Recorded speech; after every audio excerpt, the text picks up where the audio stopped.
Haz por cámara, va.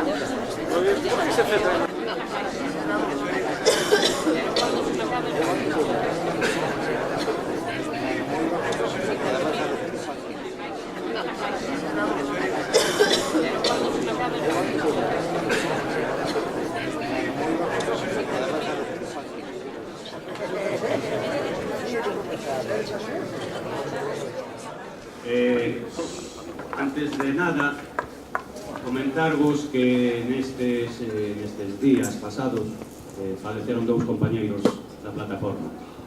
Vale.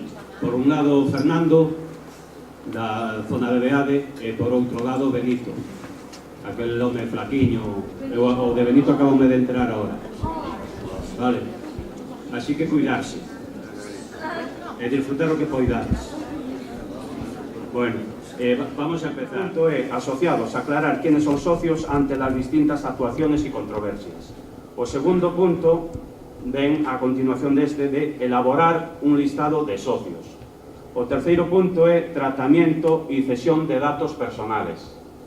O cuarto punto é solicitud para pertenecer a la asociación. O quinto punto, curso de informática. O sexto, a querella criminal. O sétimo, unha manifestación. O octavo, actividades da asociación. E a maiores, un punto que ruegos e preguntas que sempre ten que habelo. Cando hai unha asamblea extraordinaria sempre ten que haber un punto que ruegos e preguntas. Socios, que fuimos los que firmamos los estatutos, ¿quién firmó el papel de solicitud de asamblea extraordinaria? Supuestamente el 10% de los asociados. ¿No?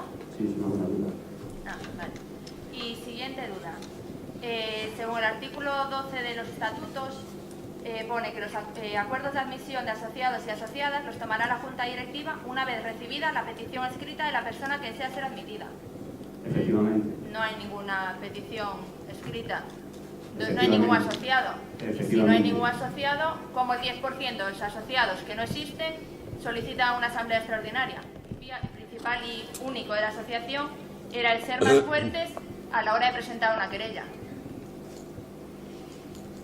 ¿No? No.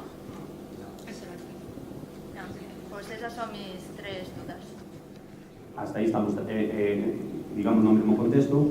Ela está preguntando quen convocou a asamblea extraordinaria, vale? Porque se supón que ten que haber como mínimo un 10% dos asociados que hayan firmado esa asamblea.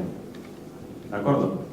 Esa é unha duda razonable, que hai que debatila tamén, que é correcta, ademais.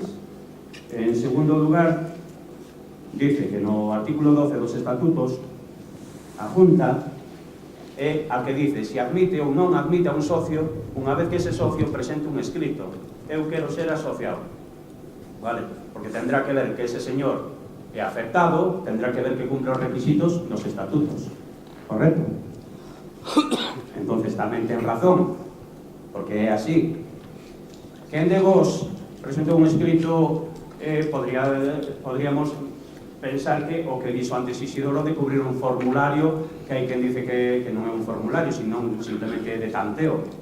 A ver, a duda está aí, vale? Hai unha duda.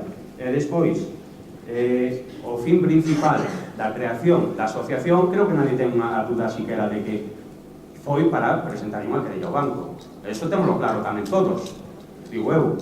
Entonces,